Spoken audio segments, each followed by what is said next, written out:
Nakapagtala ng higit 600 road traffic incidents ang Department of Health.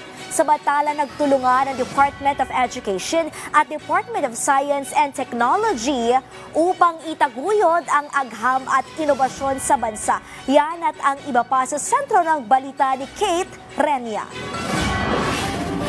Pumalo na sa mahigit 638 ang kabuuang kaso ng mga nasangkot sa aksidente sa kalsada sa bansa.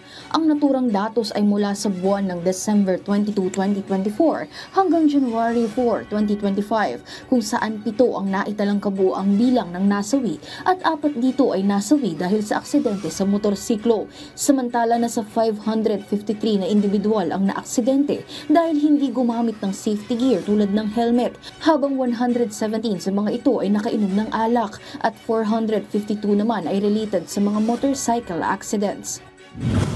Noong nakaraang 2024, nahuli ng LTO ang mahigit 600,000 mga motorista dahil sa mga paglabag sa batas trapiko. Mas mataas ito ng 20.75% kumpara noong taong 2023. Ang pagtaas na ito ay dulot ng mas mahigpit na mga estratehiya sa pagpapatupad ng batas, kabilang na ang mas mataas na visibility ng mga LTO officer na nakikipagtulungan sa PNP at mga lokal na pamahalaan. Ang LTO Calabarzon Region ang may pinakamataas na bilang ng mga nahuling driver na umabot sa mahigit 100,000.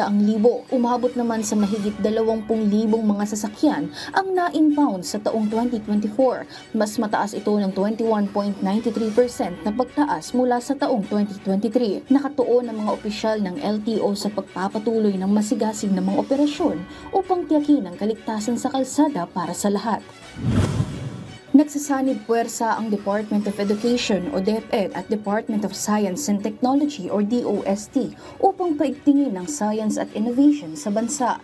Binanggit ni na Education Secretary Sani Angara at DOST Secretary Renato Solidong Jr. ang kahalagahan ng edukasyon sa pagdevelop ng mga future scientists at innovators. Binigyang diin din nila ang papel ng mga specialized na paaralan tulad ng Philippine Science High School sa pag-aalaga ng mga talento sa agham. Ang dalawang leader ay nakatuon sa pagpapalawak ng mga pagsisikap upang palakasin ang inobasyon sa buong bansa. Kate Renia para sa Pambansang TV sa Bagong Pilipinas.